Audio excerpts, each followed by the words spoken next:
Olá, meus amores! Vamos começar a nossa aula de língua portuguesa de hoje? Bom, como sempre, pega teu caderno, pega teu lápis, tua caneta para fazer aquela anotação. Então, já pegou o teu material? É hora de sabermos qual é o tema da aula de hoje. Vamos lá? Bom, recursos visuais, semânticos e sonoros. É isso mesmo, gente. Vamos explorar essas três principais características que possuem os textos. Nós já vimos até algumas, mas a gente vai relembrar e agora encaixando as três partes. Por quê? Porque é importante quando você pega determinado tipo de texto, você identificar cada partezinha dentro aí de cada texto que você lê, correto?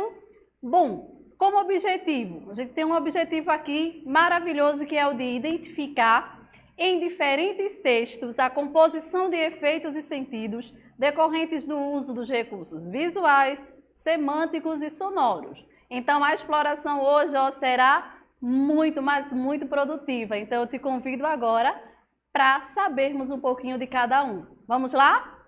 Não esquece de fazer as anotações. Bom, recursos visuais em poema. Então, nós temos diversos tipos de texto, mas eu escolhi o poema porque é nele que a gente tem mais contato e que a gente visualiza melhor esses recursos. Então, se você observa na tela, nós temos essa imagem. Então, ao olhar a imagem, você tem logo uma ideia sobre o que ela está querendo passar. Então, com essas palavras, eu tenho aí o formato de quê? Dos olhos. E é exatamente dentro desse formato de olhos que a gente tem a visualização dentro aí de um poema, e que diz: na noite que promete insônia, fecho meus olhinhos e conto carneirinhos. E aí nós temos a contagem logo abaixo. Então, se vocês notarem, o poema fala o quê? Sobre insônia, que me remete ao quê? A sono, que está ligado a quem? Aos olhos. Então, nessa perspectiva, o autor fez aí uma brincadeira. Então, ele usou exatamente esse recurso visual e dentro dele ele colocou o quê? As escritas, exatamente para dar esse jogo, para dar essa vida e convidar o leitor para saber sobre o que essa imagem está falando. Então, quando a gente vê logo a primeiro momento, que a gente não faz a leitura da escrita, a gente pode ter diversas conclusões. Mas ao ler, a gente já começa a entender o foco principal, certo? Então, isso aí é um dos exemplos sobre os recursos visuais. Vamos saber mais um pouco? Bom, a poesia visual, que está ligada, lógico, ao poema visual, é nada mais que a junção entre o que? A literatura, que é esse texto aí, em forma do poema, com as artes visuais, que é o uso de imagem relacionada ao que está escrito. Então, esse jogo faz com que o poema visual seja uma espécie de poesia, tá? E essa poesia ou esse poema visual estão sempre ligados por quem? Por imagem. Então, é comum você, ao entrar na internet, por exemplo, e você colocar lá poema visual ou poesia visual e você vê diversos tipos.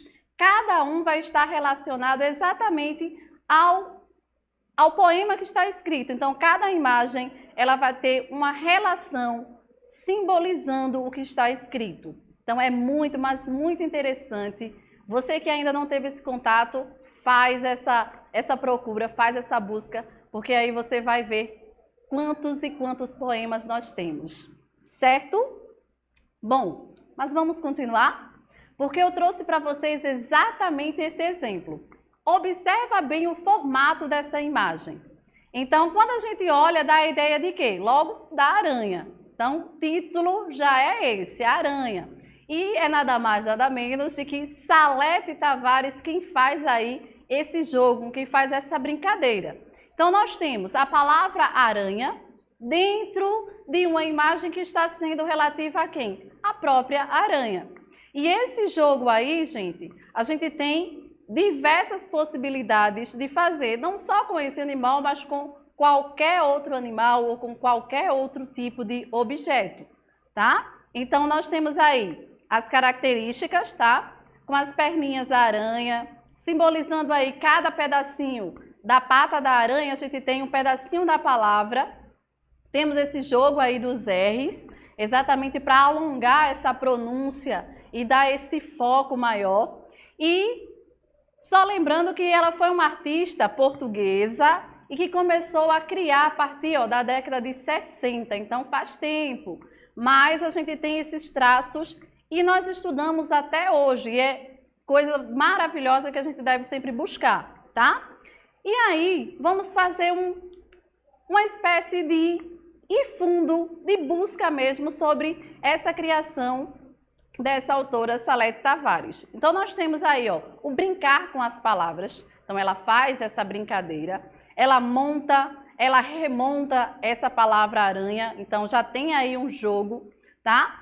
A brincadeira desse jogo aí de palavras ou de signos fonéticos também tem aí, o contorno da aranha, como vocês viram na imagem anterior, e ela explica o porquê que ela fez esse poema exatamente com a aranha. Então, por que ela fez? Então, se você nota aí, temos esse formato e ela explica que foi exatamente por causa das crianças, dos filhos dela, que ela resolveu fazer isso aí. Essa foi uma inspiração que ela teve, porque os filhos, na época de carnaval, eles ficavam, como ela mesma diz, para cima e para baixo com uma aranha na mão. Então, ela teve essa ideia aí de fazer esse poema.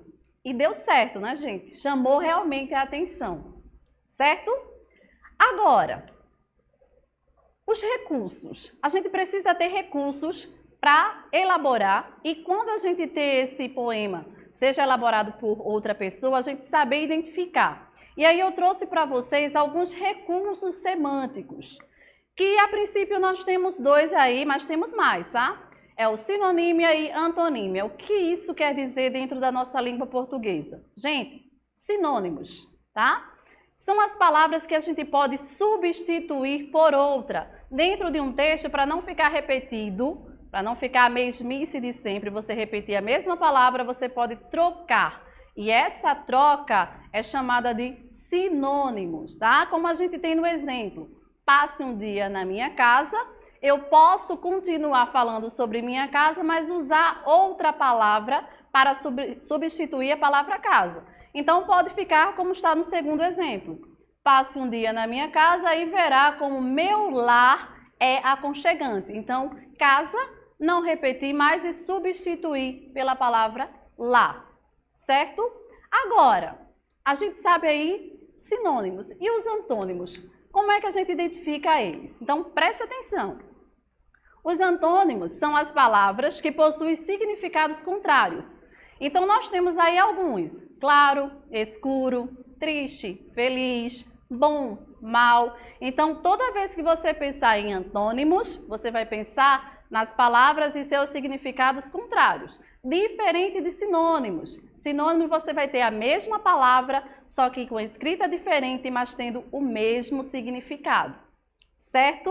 Deu para entender aí certinho? E aí a gente tem só uma dicasinha sobre a palavra antônimos, que vem de quê? Do grego.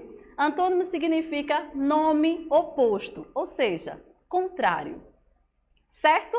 Agora, gente, vamos ao próximo, porque dentro dos recursos semânticos, nós temos outros pontos que nós precisamos saber. Vejam só, paronímia e homonímia. Gente, a gente precisa saber quem são os homônimos, tá? Então, são aquelas palavras que possuem a mesma pronúncia, a mesma escrita, mas elas têm significados diferentes.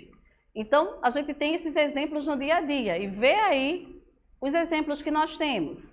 O pelo do cachorro é curto, então a palavra pelo aí. Agora, vê a segunda colocação. Pelo caminho da vida. Então, já não é mais com relação a pelo, ao cabelo. Já é com relação a pelo caminho. Alguém vai pelo caminho, tá? Depois, tenho que chegar cedo. E cedo, meu lugar aos idosos. Então, tenho que chegar cedo. Esse cedo aí está se referindo ao quê? A tempo. E logo abaixo, cedo, meu lugar aos idosos, está se referindo cedo aí ao verbo ceder, de passar o lugar para os idosos ou dar o lugar aos idosos.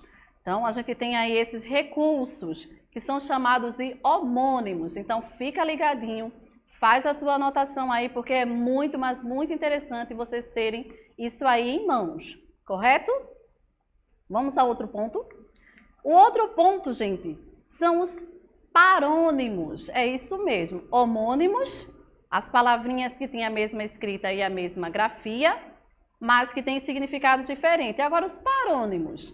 Gente, são as palavras que possuem significados diferentes, porém aí, ó, elas se assemelham na pronúncia e na escrita. E aí a gente precisa saber o contexto de cada uma. O exemplo aí, ó, soar, que é aquele de produzir o som, e suar, muito parecido, a diferença é pouquíssima na escrita e muita gente pode até colocar de maneira errada. Então, soar, o uso do O, que é o produzir o som, e suar, que é o de transpirar. Temos outro, ó, acento, que é o sinal gráfico, e aí escrito com C, e o assento, escrito com 2 S's, que é o local que você senta. Então, a gente tem exatamente essa noção desses parônimos. Então, são palavras que possuem significados diferentes, porém elas têm uma semelhança tanto na pronúncia quanto na escrita. Não são iguais, possuem semelhança. Troca-se uma letra ou 2 letrinhas, mas os sons são parecidos, correto? Agora, temos mais. Polissemia. Polissemia é o quê? São as diversas vozes ou os diversos significados que uma palavra possui. E aí a gente precisa ter sempre uma noção de qual é o sentido real daquela palavra, tá, gente? Então, nota aí no exemplo. A menina quebrou a perna no acidente. E aí vem o segundo, perna aí no sentido de perna mesmo, perna humana, parte do corpo humano. Já no segundo exemplo, a perna da cadeira é marrom. Não deixou de ser perna, mas não é mais no sentido aí do corpo humano, é mais da cadeira. Então, a gente tem aí 2 palavrinhas escritas iguais, mas com colocações diferentes. Também nós temos que letra ilegível e depois a letra dessa canção é muito bonita. Então, tanto a letra ilegível quanto a letra da canção, elas são diferentes do contexto, mas se relacionam. Então, elas têm essa relação, que fala sempre do quê? Da escrita.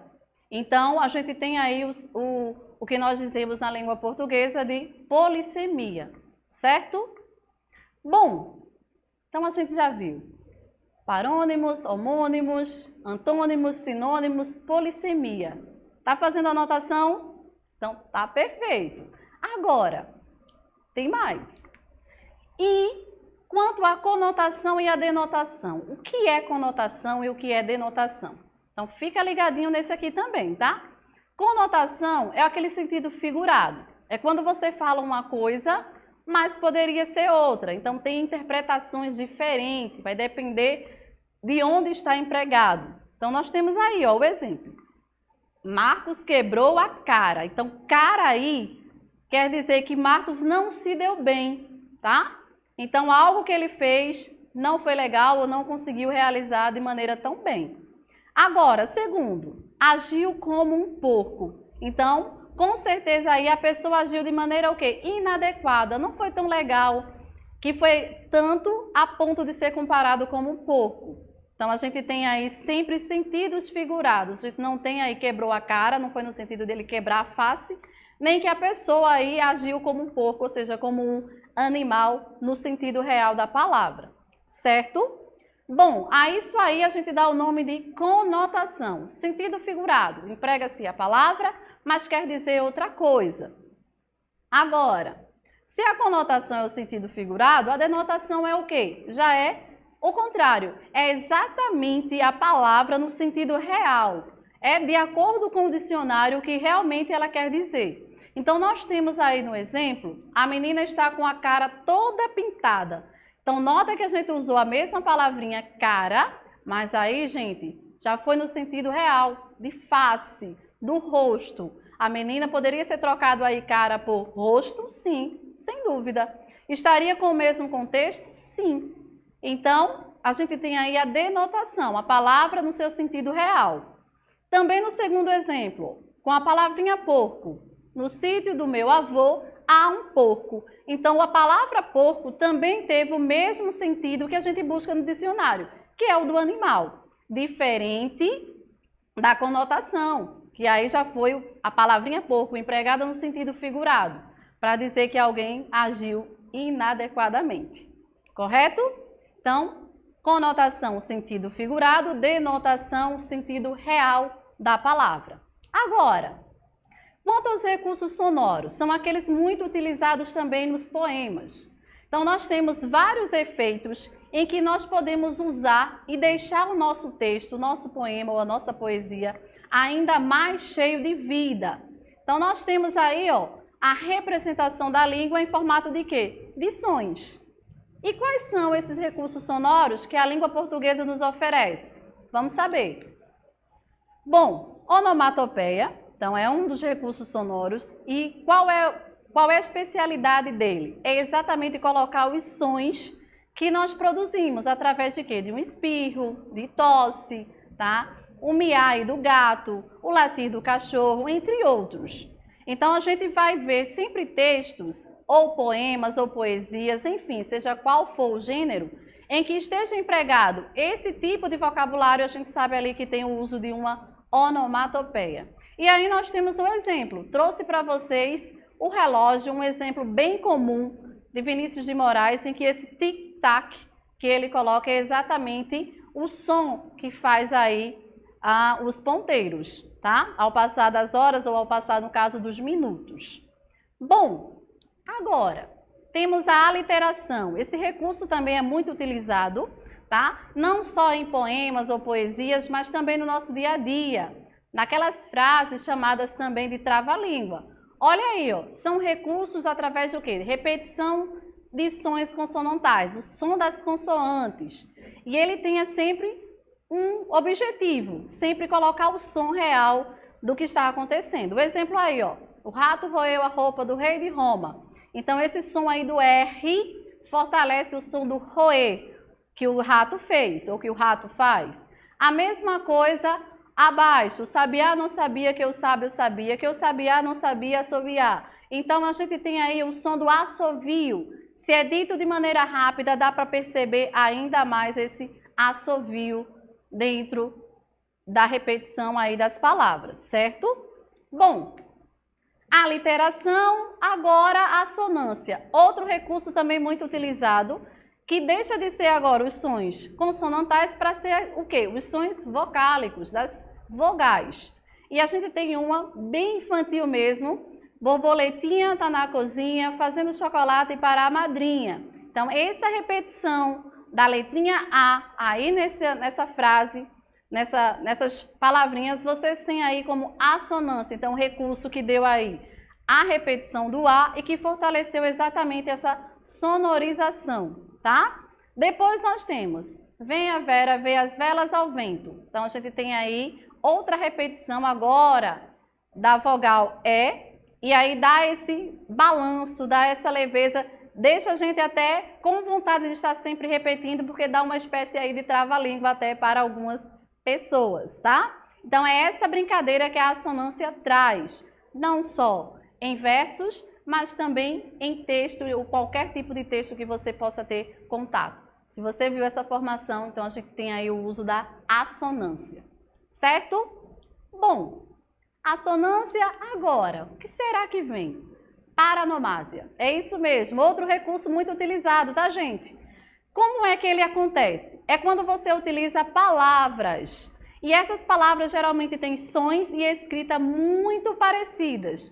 Então, a gente tem um exemplo aí, ó, quem conta um conto sempre aumenta um ponto. Então, a gente tem conta, conto e ponto. Nota que eu tenho essa variação de palavras, só que com a sonoridade bem parecida. Conta, conto. Vê aí a diferença? Ponto. Então, tudo se encaixando e isso aí é um dito popular que vocês podem ver. Só fazendo uma correção, esse sempre aí, esse M, ele vai ficar acompanhado da letrinha E, correto? Bom, paranomásia está aí. Agora, antes da reflexão, a gente faz sempre aquele resumo. Então, é bom a gente ter sempre um resumo antes da gente fazer aquela reflexão. Então, o tema da aula de hoje, gente, recursos sonoros, recursos semânticos e também aquele recurso que a gente tem que ter, que é o visual, que a gente sempre precisa estar em contato. Então, quando a gente vai ler um texto, a gente precisa saber o quê? Eu preciso saber como é a formação desse texto. Então, esses recursos são os recursos que os autores, os diversos autores, eles utilizam exatamente para dar essa sequência ao teu texto e para chamar a atenção. Porque se você quer fazer algo que chame a atenção do teu leitor, tu precisa ter sempre o quê? Recursos. E são esses recursos que vão dar sempre uma suavidade, vão trazer o teu leitor para dizer assim, comecei e vou continuar lendo, certo?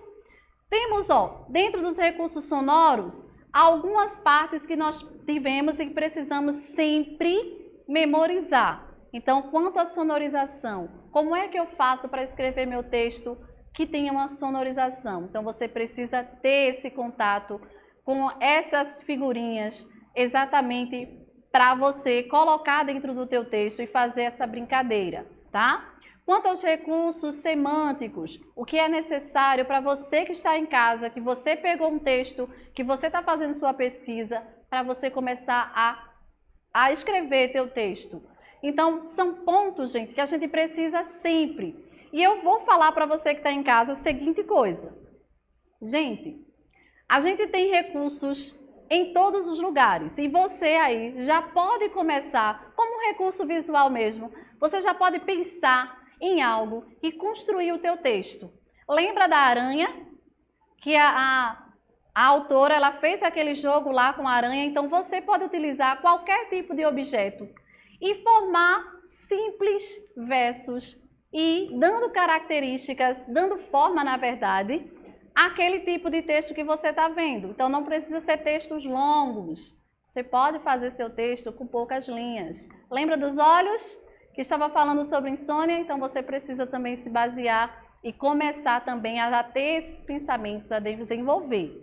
E lembrando, gente, se você vai fazer um texto poético, você precisa ter o quê? Rimas.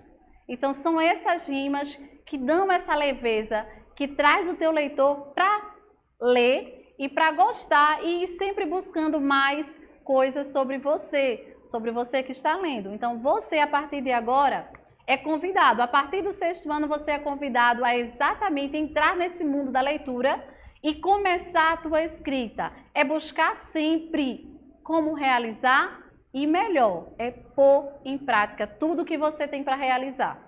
Então, a minha proposta hoje de atividade é exatamente essa, é você buscar algo que represente esse poema visual. Então, eu vou deixar para vocês aqui já no finalzinho da aula. Então, vale a pena você realizar e você compartilhar com o seu professor de língua portuguesa. Correto? Todos vão realizar? Então, estou aguardando aí alguns resultados em nosso grupo, tá? Então, amores, a aula de hoje finaliza. Eu me despeço agora sim com a reflexão que eu trouxe para vocês. Então, vê só o que é que a gente tem na reflexão de hoje. Estudar é uma porta aberta para o próprio crescimento e evolução. Então, nunca deixe de estudar. Por mais dificuldade que nós estamos enfrentando nesse momento de pandemia, mas vale sempre, busque. Você vai ser o seu próprio autor do seu sucesso. Se você não buscar, ninguém vai buscar por você não, tá? Então, estamos aí, já na reta final do ano letivo, já nos meses finais. É com você agora, para você conseguir buscar e conseguir ir para o próximo ano com a bagagem necessária, com o conhecimento necessário. E nós aqui estamos nos esforçando ao máximo para que você, com essa reflexão, você consiga ter sempre essa motivação, certo? E não deixe de estudar, porque o objetivo nosso de estar aqui, passando para vocês essas aulas, seja de qualquer disciplina, é você que está em casa. O foco é você, que precisa ter esse meio, que não tem outro meio e que precisa ter as aulas através da TV. Então, fica ligadinho e aproveita ao máximo. Me despeço da aula de hoje. Tchau, tchau. Até a próxima aula. Fiquem com Deus e não esquece, faz sempre anotações. Combinado? Tchau, tchau, pessoal.